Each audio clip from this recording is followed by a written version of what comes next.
everyone, today I have a haul video for you, and this one is a little bit different because I'm not going to take you thrifting with me. We're actually going to go straight into the haul.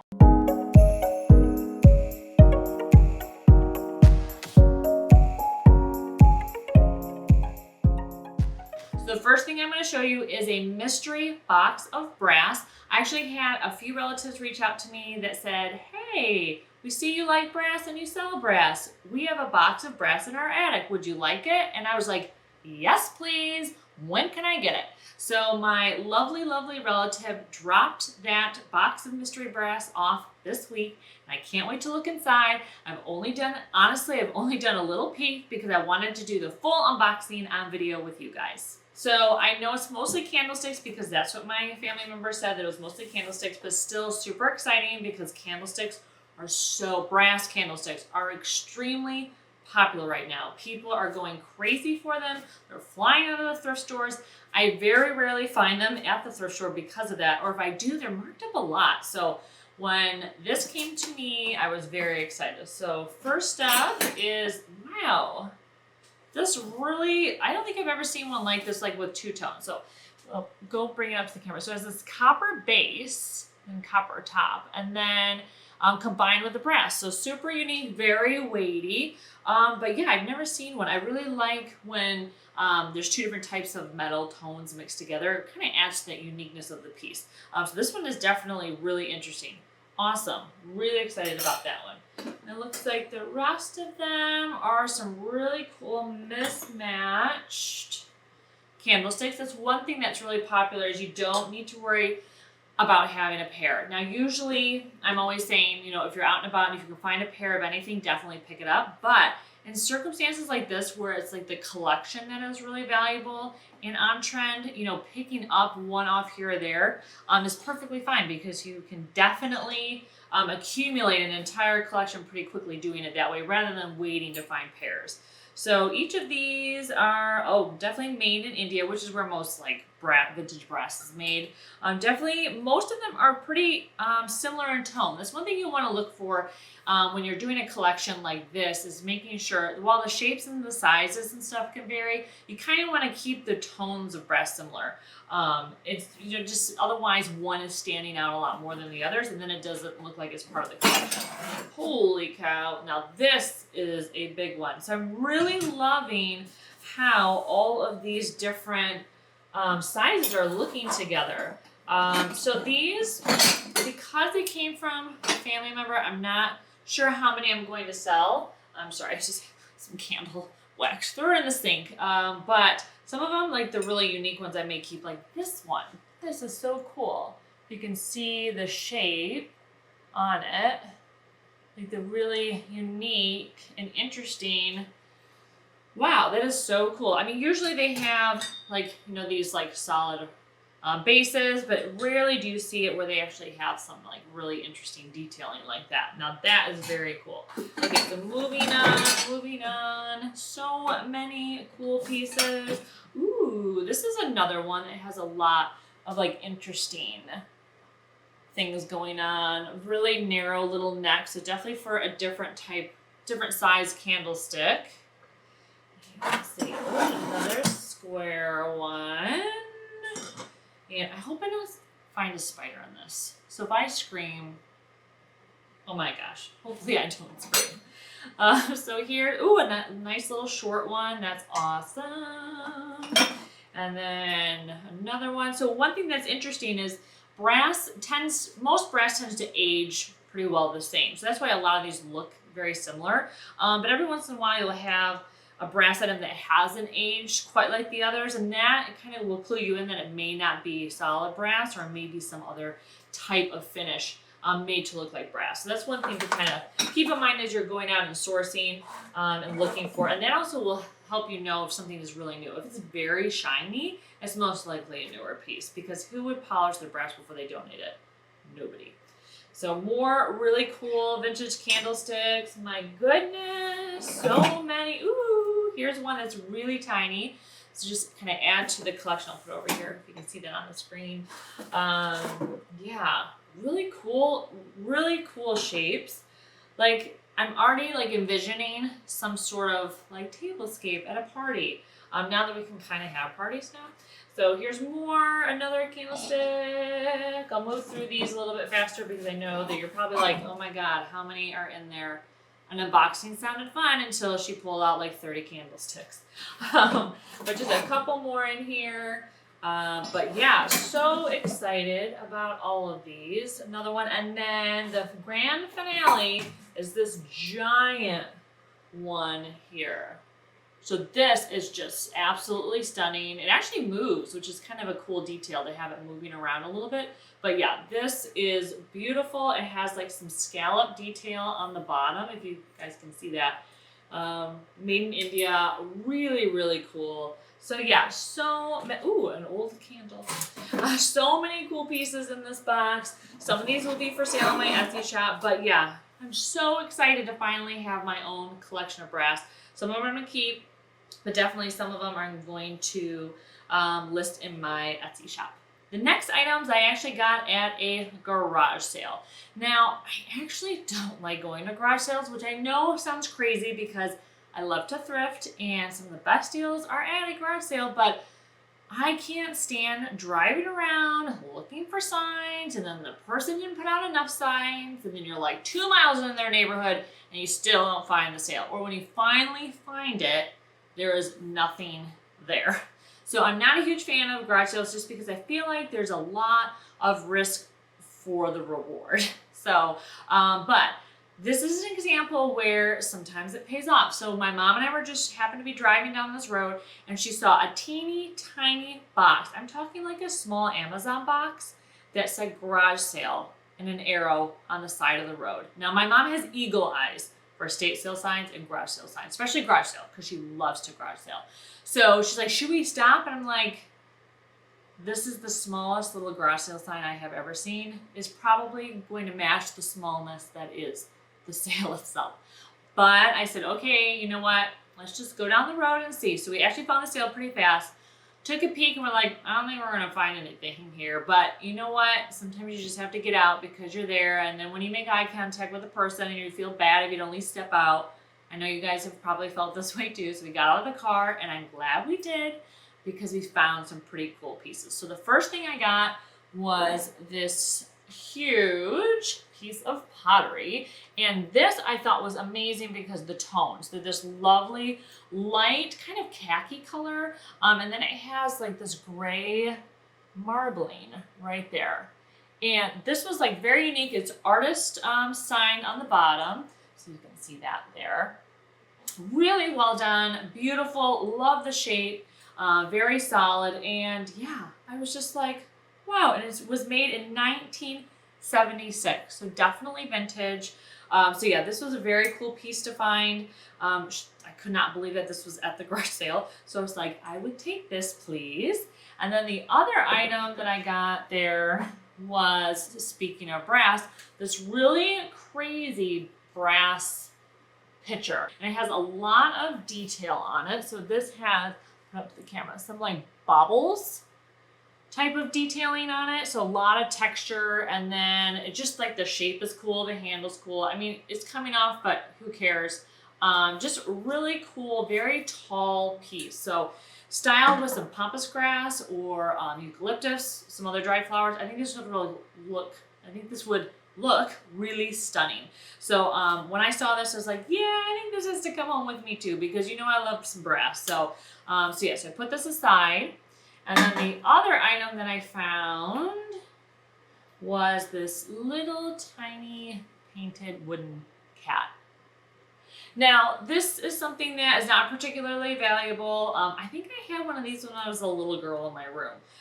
So I may have one like this in storage somewhere, but it just brought back memories. The colors are super fun, and I love an animal figurine. I probably have too many animal figurines, but yeah, I just thought it was super, super cute, and I was like, okay, just add this to my pile. So the crazy part about this, I also got a few things for like my son, toy-wise and stuff at the sale, but when I asked, like, nothing was priced, and so I said, well, how much is this? You know, how much for this stuff? And she's like, $2.50, and I nearly passed out because I'm like, That's like no money. So I ended up giving her more than that because I thought that the pieces were worth more than that. And I feel like if I'm like willing to pay more, then I should just give you a little bit more. Obviously, clearly, I'm a terrible negotiator. But I thought that these pieces were, just knowing that I was going to resell them for a lot more, I felt kind of bad because it was a person. Now, if it was a thrift store, I'd be like, I'm out the door. See ya. But an individual person, I'm like, okay, I'll pay a little more for these because I'm actually going to make a little bit of money on this. So, but yeah, really excited about these pieces. So the next things I'm going to show you are actually books. Now, I usually don't always pick up books because I don't have the capacity to take off the cover and look at the actual book color, and that's just like too much work for me. Not as exciting as like other things that I pick up. But I was at a used bookstore. Obviously, everything in there was dirt cheap. Each of these books were $1 a piece. So I was just like, you know what? I'm gonna pop in and see, because I always need books for styling, especially since most of my books are pretty colorful because my home is colorful. So when I'm photographing something that's more neutral, you know, like this, it doesn't necessarily look great on like a yellow or a hot pink book. It looks better styled on something that has like the same type of tones and same type of styling. So these are the books that I got. Ta-da! So they actually go all pretty well together, I thought, which I didn't plan necessarily, because I actually kind of was looking for other different things. But the first thing, and I don't know if I'm going to put these in my Etsy shop because I think I want to keep them just for styling purposes, but this top one I may put in because I think it would be really fun for people to have. So this is the Mahjong for Beginners book. Definitely vintage. I mean, obviously you can tell just based on the cover. But yeah, I thought this was so cool. It was from 1952, so very, very vintage. And it's just really, really fun to see. I have tried to learn the game. So my husband and I kind of play each other, which obviously, if you know anything about the game, you can't play two people. So we're obviously already not playing it right or well, but it's still kind of fun to get that feel. So we try our best with our tiny little travel set that we have, because Mahjong sets are expensive. So this one will probably be in my shop because I know that there are a lot of people out there that play the game, love the game, and so this would be kind of a fun keepsake for them. So the next three books are definitely for styling purposes. This one, it's kind of funny how the cover does not match the book itself. So the cover has like really amazing tones. So I just thought this was awesome because it's like blacks and grays and brown and yellow. So really cool. But if you open up the book itself, this also is very cool. It has different colors. So I thought like the versatility of this book for styling was incredible. So this, I believe, is really, really old, in 1931. So very old. I'm amazed that it actually lasted this long. But yeah, I just thought that the colors were very cool.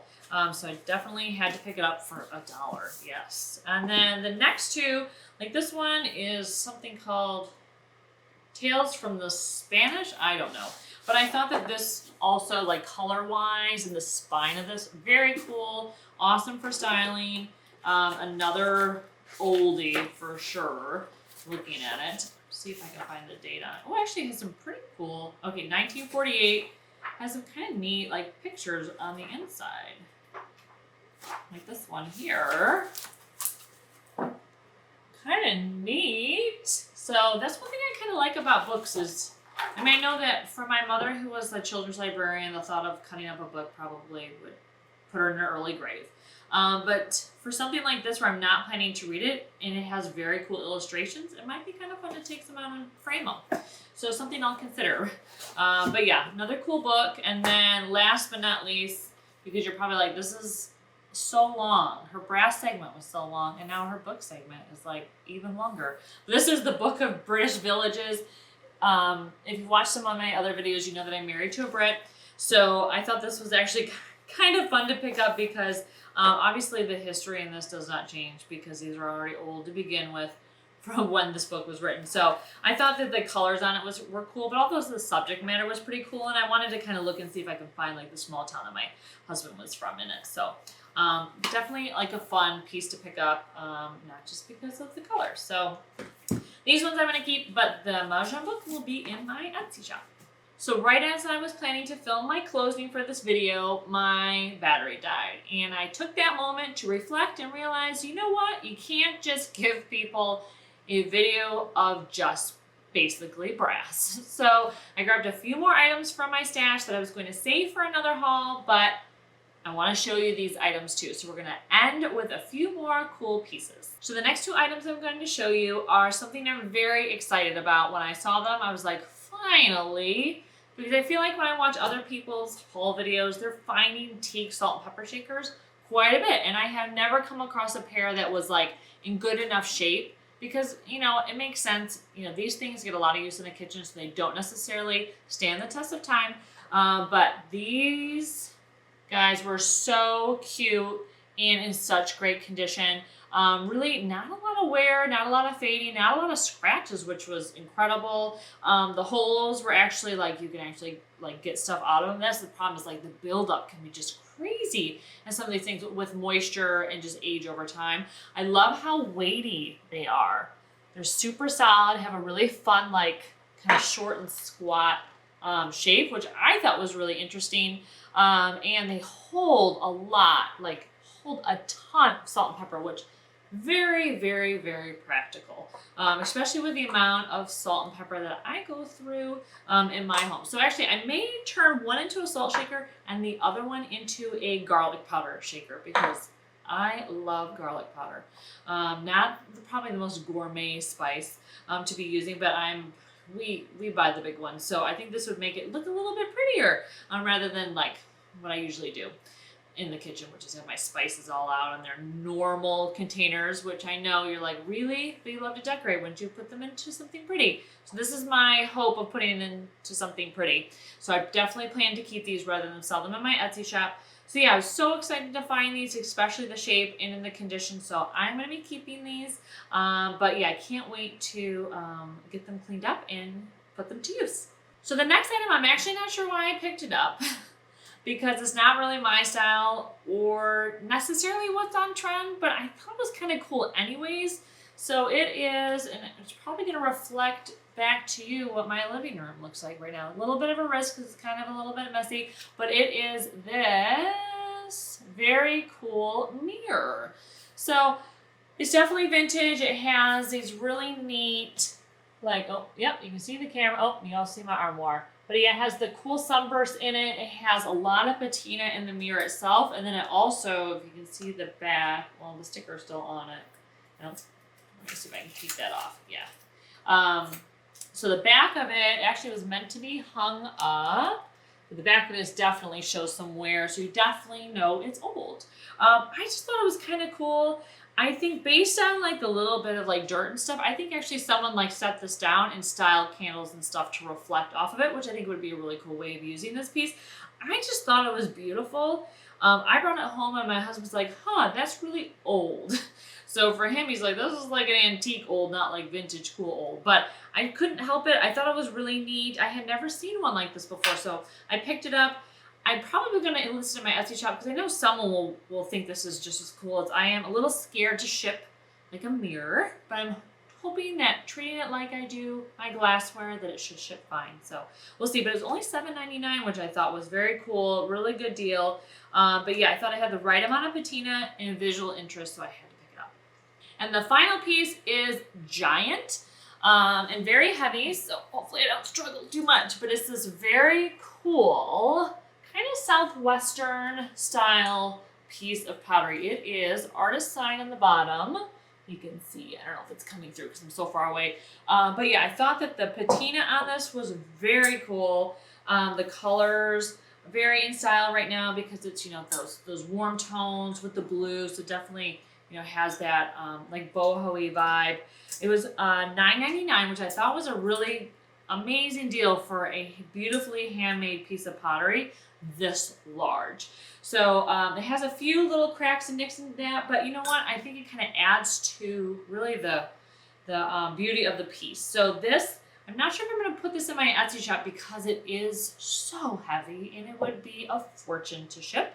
So I'm probably going to sell this locally, just locally through Facebook Marketplace. So if you live near me in the Pacific Northwest, you may end up seeing it in Facebook, in a Facebook Marketplace listing. But yeah, I thought it was very cool. I knew someone was going to want this because finding pieces of pottery this large, you just really don't. And so, especially one that this visually interesting. So had to pick this up when I saw it. So that's all I have for you today. Thank you so much for watching and sticking with me as I showed you all of that brass, because I know that was probably more brass than you had bargained for in a haul video. If you enjoyed these videos, please consider subscribing to my channel. I really love making these videos for you, and it really helps grow my little piece of the internet. So thanks again for watching, and I can't wait to see you in my next thrifting and decorating video. Take care.